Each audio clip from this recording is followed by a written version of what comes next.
नमस्कार दोस्तों, गार्गी क्लासेस पर आपका स्वागत है। डेट आज की 6 जून 2022। देख लेते हैं इंडियन एक्सप्रेस के एडिटोरियल आइडिया पेज से इंपॉर्टेंट आर्टिकल्स जो अभी हम इस वीडियो में डिस्कस करने वाले हैं।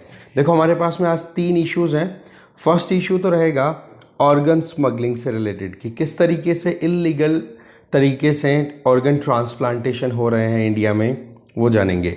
दूसरा इशू रहेगा कि पर्सन विद डिसेबिलिटीज़ जो हैं, ठीक है, तो उनकी वल्नरेबिलिटी को हम कैसे रिड्यूस कर सकते हैं, क्या क्या एफर्ट्स की ज़रूरत है, क्या कमियां हैं, समझेंगे।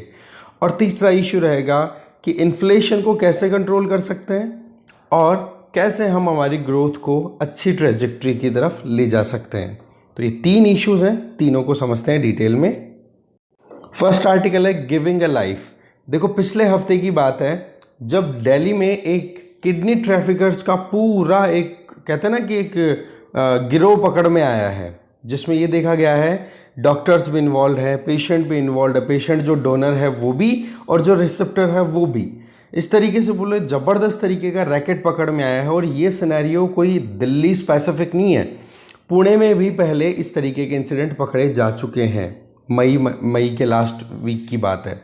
ऐसा दिल्ली में अगर देखें तो पिछले 15 सालों में 3rd इंसिडेंट है। तो आप देख सकते हो। और इसमें मेन किडनी ट्रैफिकर्स, किडनी का ट्रांसप्लांट हो रहा है वो इलीगल वे में, जिसमें health worker, doctors, hospital administration आ गया, डोनर आ गया और वो पेशेंट भी आ गया जो कि किडनी की डिमांड में, क्योंकि उसकी जो किडनी है पेशेंट की वो मेडिकल ट्रीटमेंट से कंटिन्यू नहीं कर पा रही है, डायलिसिस जो दिया जाता है वो भी काम नहीं कर पा रहा है, तो ज़रूरत है ट्रांसप्लांटेशन की, तो वो इलीगल मैनर में काम करना शुरू कर देते हैं। तो ये चीज़ है, ये मेनेस जो है वो अभी हाईलाइट हो रहा है। तो इसके पीछे थोड़ा सा हम एक रिपोर्ट को समझते हैं। रिपोर्ट्स और सर्वेस का ये कहना है कि लगभग हमारे देश में हर साल 1.5 लाख ऐसे लोग होते हैं जिनको किडनी ट्रांसप्लांटेशन की रिक्वायरमेंट होती है। जबकि किडनी डोनर या फिर ऑर्गन डोनर्स की हम बात करें तो हमारे यहाँ पर ऑर्गन डोनर्स की बहुत कमी है। तो बात वही, सप्लाई हो गई कम, डिमांड हो गई ज़्यादा, क्या होगा जी, ब्लैक मार्केटिंग होगी कि नहीं। बस वही सीन यहाँ पर देखने को मिल रहा है।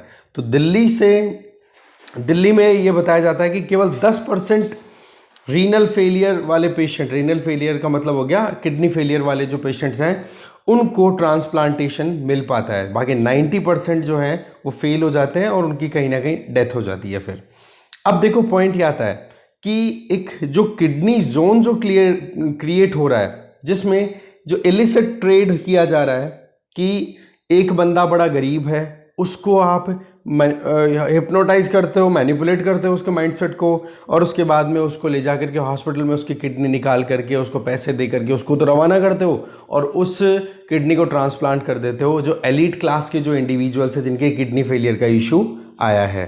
तो ऐसे में ऑर्गन्स की अवेलेबिलिटी और एक पेशेंट की रिक्वायरमेंट, इन सारी चीज़ों को ध्यान में रखते हुए हमें एक प्रॉपर बैलेंस बनाने की ज़रूरत है, जिससे कि सप्लाई और डिमांड में प्रॉब्लम ना क्रिएट हो। देखो, हमारे यहाँ पर ऑलरेडी एक कानून अवेलेबल है, that is the transplantation of human organs and tissues act of 2011। इसमें 3 तरीके की 3 मैनर बताए हैं कि कैसे लिविंग ऑर्गन डोनर्स जो हैं वो डोनेट कर सकते हैं। पहला तो नियर रिलेटिव्स, जैसे पेरेंट्स हो गए, बहन भाई हो गए, स्पाउस हस्बैंड वाइफ हो गए, ये एक दूसरे को डोनेट कर दे किडनी या फिर कोई भी ऑर्गन। दूसरा होता है एल्ट्रिस्टिक डोनेशन, दैट मीन्स इसमें आप देख सकते हो कि कोई दया भाव के तौर पर कि चलो ठीक है कि मैं हेल्प कर देता हूँ आपकी, कोई प्रॉब्लम नहीं है, आपका मेरा ब्लड ग्रुप सेम है और डॉक्टर्स ने बता दिया कि मैं आपको दे सकता हूँ, डोनेट कर सकता हूँ मेरा ऑर्गन, तो वो एक एल्ट्रिस्टिक हो गया। एक होता है स्वैप डोनेशन। स्वैप डोनेशन में क्या होता है कि मान लो नियर रिलेटिव्स डोनेट करने के लिए रेडी हैं बट कंपैटिबल नहीं है पेशेंट की बॉडी के साथ में, तो इस केस में दूसरा कोई डोनर ढूंढा जाएगा और उस डोनर का वो देखा जाएगा कि उसको भी रिक्वायरमेंट है किडनी की, तो ऐसी पर किडनी या कोई भी ऑर्गन की, तो उसके साथ में स्वैप कर लिया जाएगा। स्वैप का मतलब कि भाई जो पेशेंट हमारा है उस पेशेंट की कंपैटिबिलिटी दूसरा जो डोनर है उसके ऑर्गन्स के साथ मैच हो रहा है, तो उससे हम अगर ले रहे हैं ऑर्गन्स तो हमारा जो ऑर्गन हम डोनेट करने वाले थे हमारे खुद के रिलेटिव को, वो हम दे देंगे उनको। तो इस तरीके से स्वैप डोनेशन हो गया, स्वैपिंग हो गई, एक्सचेंज हो गया एक तरीके से।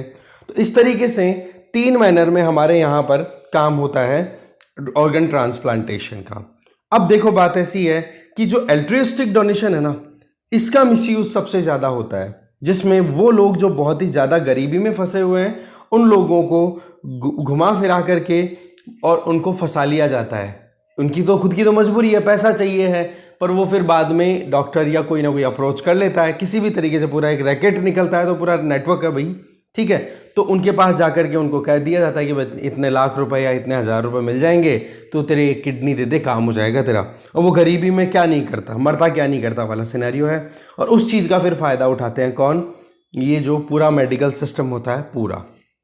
ओवरऑल अगर देखें तो सजेशन क्या है कि एक ट्रांसपेरेंट मैनर में काम होना चाहिए। ये जो एक्ट है हमारा 2011 का, इस एक्ट में एक कमेटी कॉन्स्टिट्यूट की जाती है ऑर्गन डोनेशन से संबंधित।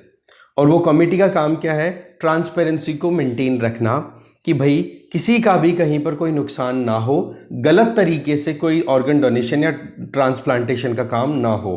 पर वही चीज़ है, ना तो मेडिकल अथॉरिटीज़ ना ये कमिटीज़ प्रॉपर काम कर पा रही हैं। तो अब सवाल है कि इसका सोल्यूशन क्या है? तो इसका सोल्यूशन है, इंडिया में देखो हमारे यहाँ पर ट्रांसप्लांट लॉ तो है ही, हम यहाँ पर कैडेवर डोनेशंस हैं वो अलाउ करते हैं और इसमें फैमिली का अप्रूवल लिया जाता है। तो ऐसे में इसका मतलब होता है कि ब्रेन डेड जो इंडिविजुअल्स हैं, जिनको ये क्लियर कर दिया कि एक इंडिविजुअल जो है वो बिल्कुल भी अब उसका ब्रेन काम नहीं कर रहा है, बस उसके ऑर्गन्स हैं वो अभी अंडर फंक्शन है, तो लिया जा सकता है, डोनेट किया जा सकता है। तो ऐसी परिस्थितियों में ब्रेन डेड इंडिविजुअल के ऑर्गन निकाल करके जो पेशेंट जिसको रिक्वायरमेंट है ऑर्गन ट्रांसप्लांटेशन की, उसको हम कैडेवर डोनेशन बोलते हैं। ये चीज़ हम फैमिली अप्रूवल के साथ में अप्रूव कर सकते हैं। और फैमिली का कौन सी फैमिली का अप्रूवल? जो उस ब्रेन डेड इंडिविजुअल की फैमिली है, राइट। अब आप देखो कि यहाँ पर सवाल ये आ जाता है कि क्या हमारे पास में इतनी एक्सपर्टाइज, इतनी टेक्निकलिटी अवेलेबल है? तो इसका जवाब है नो। हमारे साथ में यही प्रॉब्लम है कि सबसे बड़ी प्रॉब्लम है एक्सपर्टाइज की रिक्वायरमेंट, और जो टेक्नोलॉजी का लेवल चाहिए हमारे यहाँ पर मेडिकल सिस्टम में वो कम है। इस वजह से ब्रेन डेड इंडिविजुअल के ऑर्गन निकाल करके किसी इंडिविजुअल में दूसरे में ट्रांसप्लांट करना थोड़ा मुश्किल है। बोला इस ऑप्शन को हमें एक्सप्लोर करने की ज़रूरत है, ठीक है। आजकल क्या आपको पता है, लाइफस्टाइल डिजीजेस कितने आ गए हैं, चाहे कैंसर हो चाहे डायबिटीज़ हो, कितनी प्रॉब्लम चल रही है पिछले 2 दशकों में। तो बोला इस चैलेंज को एड्रेस करने में ये हेल्प कर सकता है, बट एक एथिकल मैनर में होना चाहिए। हम ज़्यादा डिले नहीं कर सकते इस तरीके की पॉलिसीज़ को इम्प्लीमेंट करने में। तो कैडेवर डोनेशन एक ऑप्शन यहाँ पर बताया जा रहा है एडिटर के द्वारा। ओके, आगे चलते हैं। नेक्स्ट आर्टिकल है an aid in time. Article को लिखा है राजीव दासगुप्ता, श्वेता शर्मा और बलराम भार्गव के द्वारा। देखो इनका ये कहना है कि United Nation Convention on Right of Person with Disabilities came into force in May 2008। 2008 में ये कन्वेंशन ला दिया गया था यूनाइटेड नेशन में, ठीक है, जिसमें टारगेट था कि भाई कैसे भी करके जो डिसेबल्स हैं उनको एम्पावर किया जाए।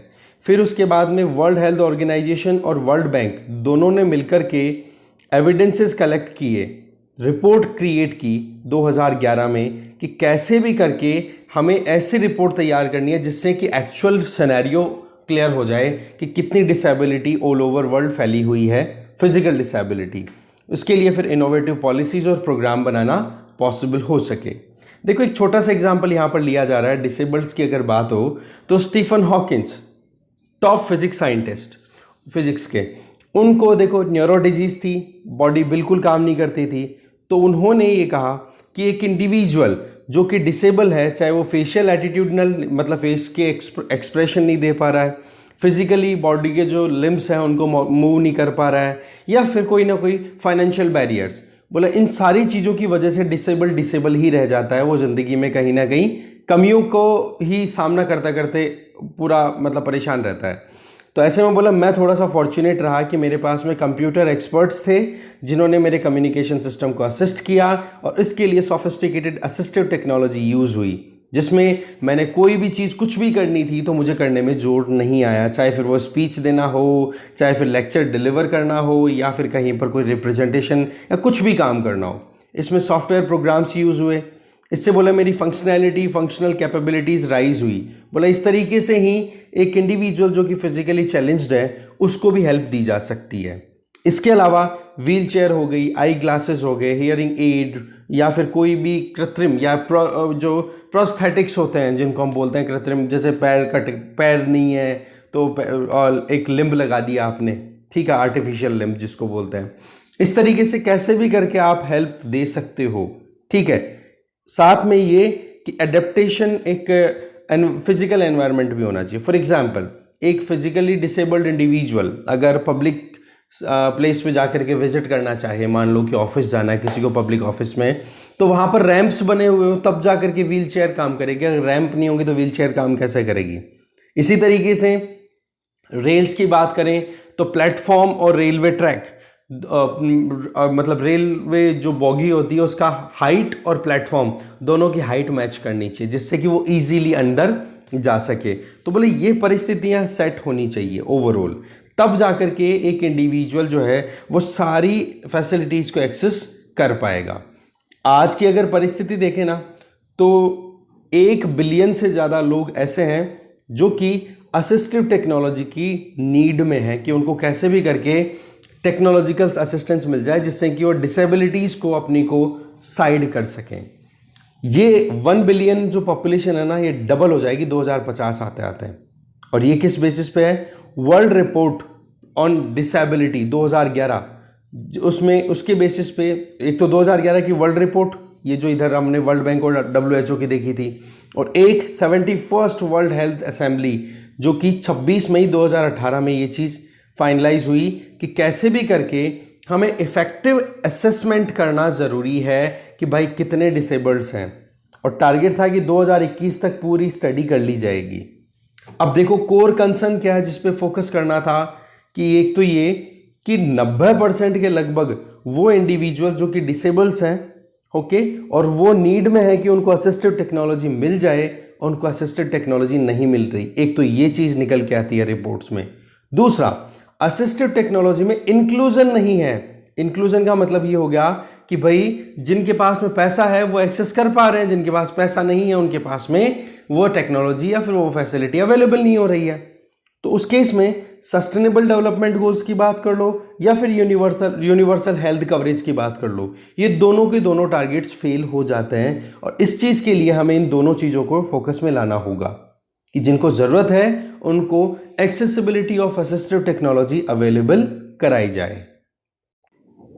और इस डायरेक्शन की अगर बात करें तो पेंडेमिक के पिछले 2 सालों में भी WHO और यूनिसेफ दोनों ने मिलकर के एक ग्लोबल रिपोर्ट पब्लिश की है जिसका नाम है ग्रेट, GREAT, ठीक है, जिसका फुल फॉर्म हो गया global report on assistive technology. ये मई 16, 2022 को भी रिलीज हुई है। और इस रिपोर्ट में, इस सर्वे में बिल्कुल क्लियर किया है कि कहाँ कहाँ पर कितनी प्रॉब्लम आ रही है। सर्वे लगभग 20 कंट्रीज में किया गया और उसके हिसाब से फिर एक्स्ट्रापोलेशन, दैट मीन्स प्रोजेक्शंस लगाए गए, आइडियाज़ लगाए गए कि पूरी दुनिया में क्या हाल होगा। तो ऐसी परिस्थिति में देखा गया कि आज जितनी करंट पॉपुलेशन है ना, उसका लगभग 3% से लेकर के लगभग 70% ऐसे लोग हैं। कुछ देश तो ऐसे हैं जहां पर 3% इंडिविजुअल्स को ही असिस्टिव टेक्नोलॉजी नहीं मिल रही है, और कुछ कंट्रीज ऐसे हैं जहां पर 70% तक इंडिविजुअल्स को एक्सेसिबिलिटी जो है वो प्रॉपर नहीं मिल पा रही है। तो ऐसे में क्या प्रॉब्लम्स देखने को मिली जिसकी वजह से एक्सेसिबिलिटी नहीं हुई? तो राइटर्स बता रहे हैं, बोले 5P इश्यूज आए थे, 5P इश्यूज, जिसमें हम असिस्टिव टेक्नोलॉजी को एक्सेसिबिलिटी जो है जो डिसेबल्ड इंडिविजुअल्स उनको नहीं दे पाए। पहला तो पीपल, क्या है पीपल का मतलब? कुछ जगहों पर एज फैक्टर इशू आया, कई जगहों पर जेंडर, कई जगहों पर type of functional disability, functional difficulty. भाई प्रॉब्लम क्या है? हाथ मूव नहीं हो रहे हैं, फेशियल एक्सप्रेशन नहीं आ रहा है, सुनने में प्रॉब्लम है, कितनी सारी डिसेबिलिटीज़ होती हैं। एक लोकेशन गांव में है कि शहर में है, एक सोशो इकोनॉमिक स्टेटस, भाई सीधी सी बात है कि पैसा कितना हाथ में है उस हिसाब से। तो ऐसे में इनको ये जो असिस्टिव टेक्नोलॉजी दी जानी थी उनमें ये बैरियर्स काम कर गए, ठीक है, जिसकी वजह से इंक्लूजन प्रॉपर नहीं आया। एज की बात करो, जवान लड़का है उसको हेल्प मिल गई, बूढ़े हैं, अरे यार बूढ़े हो गए अब क्या हेल्प देंगे। जेंडर की बात करो, अरे मेल को ज़्यादा दो, ये कमा के लाएगा। तो इस तरीके से गैप्स देखने को मिले। तो दूसरा बैरियर जो था वो था प्रोडक्ट। भाई प्रोडक्ट जो था उसकी रेंज, भाई सीधी सी बात है, क्या उम्र के हिसाब से क्या साइज बनी हुई है कि नहीं, या फिर ये देखो कि वो कहाँ कहाँ तक अप्रोच कर पा रहा है प्रोडक्ट पहुँचने में, उसकी क्वालिटी क्या है, अफोर्डेबिलिटी, सस्ता है महंगा है, और साथ में जो चैलेंजेस हैं वो लगातार सप्लाई साइड चैलेंजेस लगातार बने रहे। बोले इसके चक्कर में लोग एक्सेस ही नहीं कर पाते हैं। इसके अलावा सेफ्टी की बात कर लो, प्रोडक्ट की परफॉर्मेंस की बात कर लो, या ड्यूरेबिलिटी कितने समय तक चलेगा, ये कंसर्न्स थे। फिर अगर कोई प्रोडक्ट आप यूज़ करते हो उसकी रिपेयरिंग हो रही है कि नहीं, उसमें कोई टूट फूट होगी तो रिफर्बिश करने में पॉसिबिलिटी आ रही है कि नहीं, रीयूज़ करने वाले प्रोडक्ट है कि नहीं, एक ने यूज़ किया तो दूसरा कोई और यूज़ कर सके। तो ऐसी चीज़ों में भी कमियां देखने को मिली। तो बोले एक्सेसिबिलिटी और inclusion of usage on the basis of these technology, क्या कह रहे हैं हम इनको, असिस्टिव टेक्नोलॉजी मिल नहीं पा रही है। फिर बात आती है प्रोविजन की। बात ऐसी है कि सिस्टम बड़ा कॉम्प्लेक्स है कि ये सर्विसेज अगर हम दें तो ज्योग्राफीज अपने आप में बहुत बड़ी मुश्किलें बन रही हैं कि भाई शहरों पर ज़्यादा फोकस किया गया, गाँवों में नहीं किया गया। ठीक है, शहरों में भी एलिट जो एरियाज है वहाँ पर लोग ज़्यादा अच्छे से एक्सेस कर पाते हैं, गए सुपर मार्केट में या कहीं पर भी, या फिर ऑनलाइन ऑर्डर कर दिया जी, और तो क्या है, डॉक्टर से भी कंसल्ट कर लिया। और जिन लोगों के पास पैसा नहीं है, स्लम्स में रहते हैं, उनको प्रॉब्लम आ रही है। फिर वही क्वालिटी, डिलीवरी सर्विस, ये सारी चीज़ें हैं वो प्रॉब्लम कर गई। फिर बात आती है पर्सनल्स की। भाई सीधी सी बात है, जो एक वर्क फोर्स होनी चाहिए, ट्रेंड वर्क फोर्स, जो प्रॉपर मैनर में गाइड कर सके और उन इंस्ट्रूमेंट्स के बारे में पूरी नॉलेज रखे, उसकी भी बोले कमी है। फिर बात आती है पॉलिसी की। बोले 60 कंट्रीज़ में रिपोर्ट किया गया कि वहाँ पर 1 या 2 लॉज अवेलेबल हैं, पर मुद्दा ये आता है कि उन लॉज का प्रॉपर इंप्लीमेंटेशन नहीं है। ठीक है, आज अगर हम इंडिया की बात करें, बताया जा रहा है बोला 90% के लगभग डिसेबल्ड्स हैं, उनको बिल्कुल भी मतलब बहुत रेयर होता है कि उनको कोई असिस्टिव टेक्नोलॉजी का बेनिफिट मिल रहा हो जिससे कि वो अपनी डिसेबिलिटी को ओवरकम कर सकें। तो ऐसे में ये 5 इश्यूज थे जो हमें देखने हैं, people, product, provision, personal and policy. बोले इन 5 इश्यूज को हैंडल कर लेंगे ना तो ये सारी चीज़ें जो है, प्रॉब्लम जो आ रही है, कौन सी, एक तो इंक्लूजन की प्रॉब्लम आ रही है और एक एक्सेसिबिलिटी की प्रॉब्लम आ रही है। बोलो दोनों चीज़ें सॉर्ट आउट हो सकती है। फिर आगे बता रहे हैं कि अगर कोई भी डिसेबल्ड इंडिविजुअल किसी भी डिसएडवांटेज ग्रुप से बिलोंग करता है तो उनको और ज़्यादा प्रॉब्लम आती है। डिसएडवांटेज ग्रुप का मतलब कौन हो गए, गरीब है, समाज में जो लोअर कास्ट से बिलोंग करते हैं, लोअर क्लास से बिलोंग करते हैं, उनको बोलो बहुत ज़्यादा प्रॉब्लम आती है। तो ऐसी परिस्थितियों में इनको ठीक करने की ज़रूरत है। इंडिया का 70 कर लेना भाई, 90% बोल दिया मैंने, 90 नहीं 70%। इंडिया में जो भी इंडिविजुअल्स नीड में है कि कहीं पर भी असिस्टिव टेक्नोलॉजी का उनको बेनिफिट मिल सके, उनमें 70% को नहीं मिल पा रहा है। तो भाई बात ऐसी है, ये हेल्थ सिस्टम की रिस्पॉन्सिबिलिटी है कि इक्विटेबल एक्सेस प्रोवाइड किया जाए असिस्टिव टेक्नोलॉजीज़ का। जिस तरीके से हम एसेंशियल मेडिसिन और वैक्सीनेशन को हम प्रमोट करते हैं, एग्जैक्टली वही मैनर होना चाहिए कि प्राइमरी हेल्थ केयर पैकेजेस हैं उनके साथ में हम इन असिस्टिव टेक्नोलॉजीज़ को इंटीग्रेट करें। इंटीग्रेटेड मैनर में जिस तरीके से हम अप्रोच बनाएंगे, जैसे कोरोना का वैक्सीन दिया गया, कितना एक कहते हैं ना वॉर फुटिंग लेवल पे, कि स्पीड से, कि कैसे भी करके एक भी अगर मरीज मतलब एक भी इंडिविजुअल अनवैक्सीनेटेड रह जाएगा तो बोला मुश्किल है। तो उसी तरीके से यहाँ पर अप्रोच बनाने की ज़रूरत है। तो जो टॉप डाउन अप्रोच होती है ना, कि पॉलिसी ऊपर से बनी, प्रोडक्ट ऊपर से छोड़े गए और फिर बाद में पब्लिक तक पहुँचे, तो बोलो उसमें ये जो गैप्स हैं, इन गैप्स को, ये 5P वाला जो इशू है, इनको हमें हैंडल करना होगा। और ये जो ग्रेट रिपोर्ट है ये हमें बहुत कुछ हेल्प करेगी। ये चीज़ यहाँ पर राइटर्स के द्वारा बताई जा रही है। ओके, आगे चलते हैं। नेक्स्ट आर्टिकल है टेमिंग इन्फ्लेशन। आर्टिकल को लिखा है अशोक गुलाटी जी ने। इनका ये कहना है कि अभी रिसेंटली डेटा रिवाइज हुआ है कि ग्रोथ रेट तो 8.7% रहने वाली है 2021-22 में जीडीपी की, और 2020-21 में जब कॉन्ट्रैक्शन हुआ था 6.6% तक का, उसके कंपैरिजन में ग्रोथ रेट जो है वो 8.7% रह जाएगी 2021-22 में, अभी रही है, मतलब ओवरऑल ये कह दो। और फिर उसके बाद में कोविड की शेडो भी थोड़ी थोड़ी हट रही है। तो सवाल ये है कि अभी का जो फाइनेंशियल ईयर है 2022-23 का, क्या इसमें हम प्रॉपर ग्रोथ कर पाएंगे। तो राइटर जो है वो 3 इश्यूज को हाईलाइट कर रहे हैं। बोला 3 फ्रंट्स पर अगर हम ध्यान देंगे तो हमें इसका आंसर मिलेगा कि ये जो ग्रोथ ट्रेजेक्ट्री है 2021-22 की, ये कंटिन्यू रहेगी कि नहीं 2022-23 में। 3 में क्या क्या है। फर्स्ट तो क्या करना होगा, तो हमें लूज मॉनेटरी पॉलिसी को टाइट करने की जरूरत है, दैट मीन्स आरबीआई का रोल। दूसरा, प्रूडेंट फिस्कल पॉलिसी, ऐसा नहीं मुंह उठा करके मन में आए जितना खर्चा कर दिया, सब्सिडी दे रहे हो, बोला कंट्रोल्ड मैनर में होनी चाहिए, दैट मीन्स गवर्नमेंट का role. Third, rational trade policy, इसका मतलब अचानक से सेकंडों में आप ऑर्डर डिक्लेयर करते हो जी कि वीट एक्सपोर्ट बैन है, शुगर एक्सपोर्ट कंट्रोल्ड है, कॉटन पे भी बैन लगाने की बात कर रहे हो, बोले ये चीज़ें बहुत मुश्किल का काम कर देंगी, सोच समझ करके प्लान करो भाई अगर आपको ट्रेड पॉलिसी भी बनानी है तो। बोले ये तीन पिलर्स हैं, इन 3 पिलर्स को अगर हम समझेंगे तो हम टारगेट जो चाह रहे हैं वो अचीव हो सकता है जीडीपी की ग्रोथ रेट का।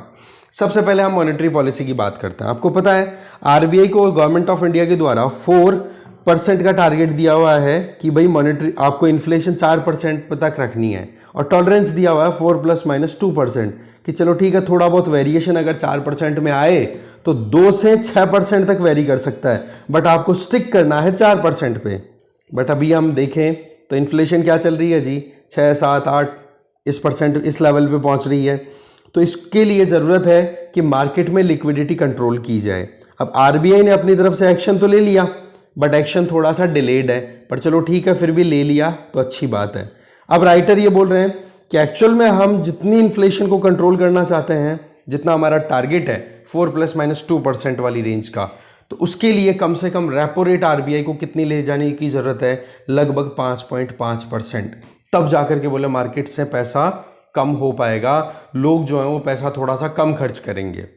अब इससे देखो रेपो रेट राइज करने से क्या फ़ायदा होता है, देखो जब रेपो रेट राइज होती है ना तो बैंक रेट्स राइज होती है, मतलब बैंक जो रेट देते हैं, जो इंटरेस्ट ब्याज जो लगता है हमारा इंटरेस्ट रेट, ठीक है, तो हम बैंकों में जो भी पैसा डिपॉजिट करेंगे ना उसका हमें रिटर्न अच्छा मिलेगा। जब रिटर्न अच्छा मिलेगा तो लोग अपने आप से ही अट्रैक्टेड फील करेंगे बैंकों में पैसा डिपॉजिट करने में।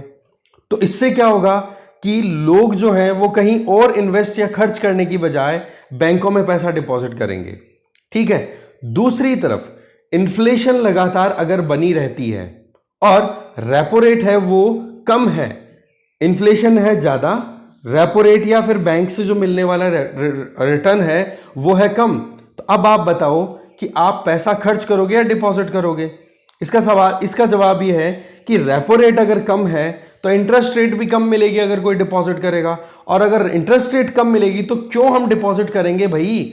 जब 10 रुपए मैं डिपॉजिट करूं तो मुझे फायदा हो रहा है 1 रुपए का, और उन 10 रुपए को मैं अभी खर्च कर दूं तो मुझे लगता है कि यार मुझे ज्यादा फायदा हो रहा है, क्योंकि इन्फ्लेशन के कंपैरिजन में रिटर्न आपको कम मिल रहा है। इसका मतलब रियल जो गेन है, रियल इंटरेस्ट रेट जो है वो नेगेटिव हो गई, क्योंकि इन्फ्लेशन जो है वो ज्यादा है किससे, आपकी डिपॉजिट रेट से।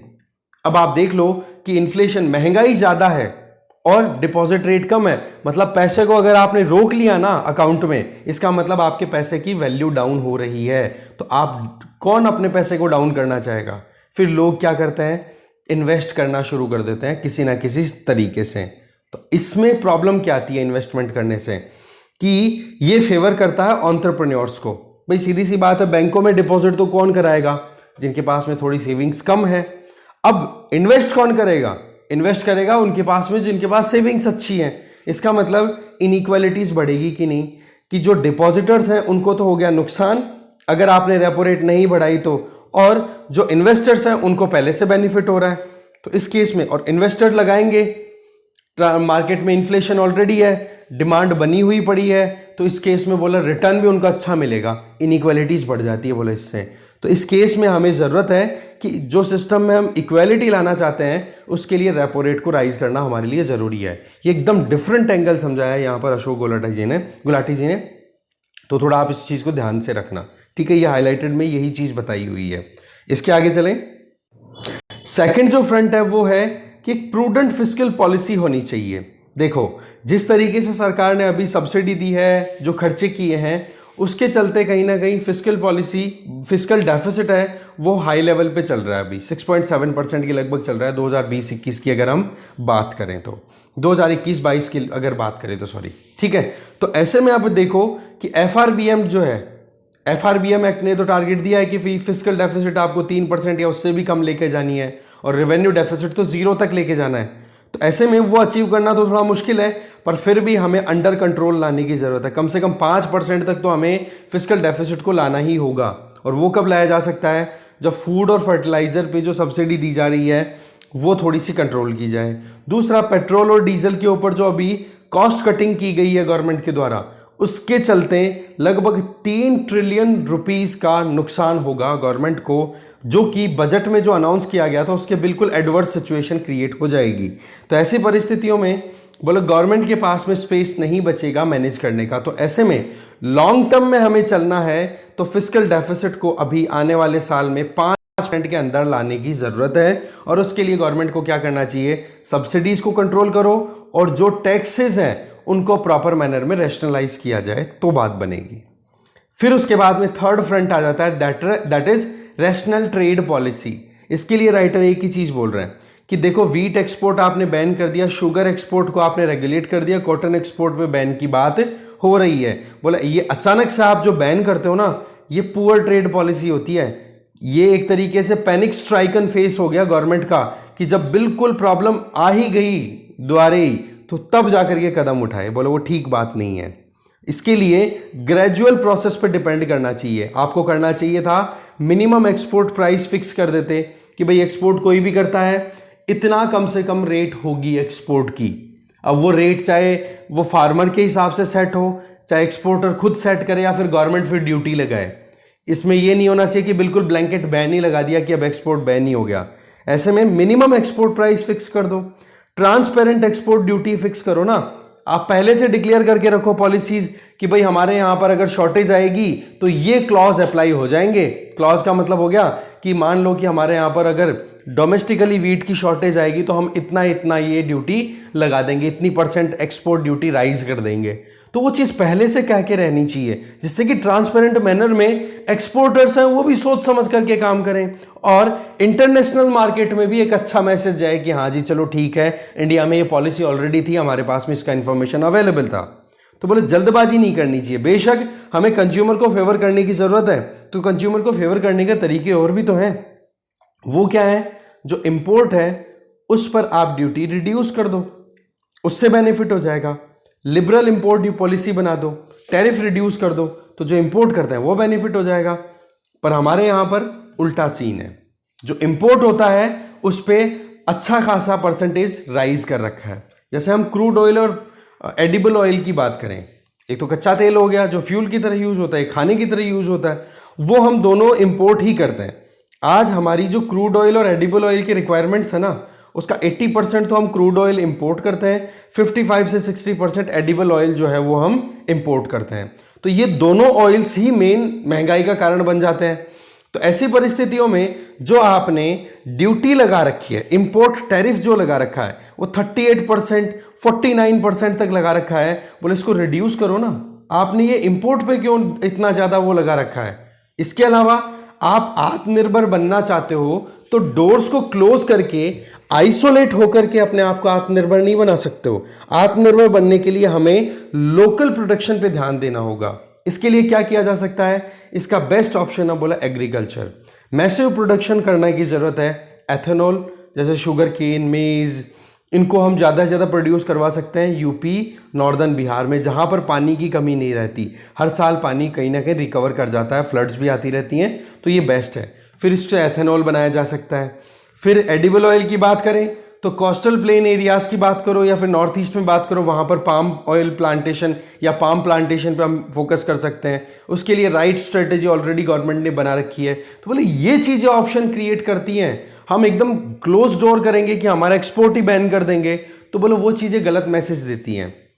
फिर इसके बाद में आती है बात फूड इन्फ्लेशन की। फूड इन्फ्लेशन के लिए हमें एग्रीकल्चर की प्रोडक्टिविटी को राइज करने की जरूरत है। एग्री मार्केट को एफिशिएंटली काम करने के लिए हमें प्रमोट करने की जरूरत है। तब जाकर के फूड इन्फ्लेशन कंट्रोल होगी कि एग्रीकल्चर से जो प्रोडक्ट प्रोड्यूस हो रहे हैं वो मार्केट तक पहुंचे, कंज्यूमर तक पहुंचे, तो महंगे ना पड़े। उसके लिए भी एफिशिएंट एक ट्रांसपेरेंट सिस्टम बनाने की जरूरत है। शॉर्टकट नहीं है, यहाँ पर सोच समझ करके लंबी प्लानिंग लेकर के काम करने की जरूरत है। तो ये आर्टिकल्स थे हमारे पास में। डिस्कशन यहीं खत्म है। Thank you very much.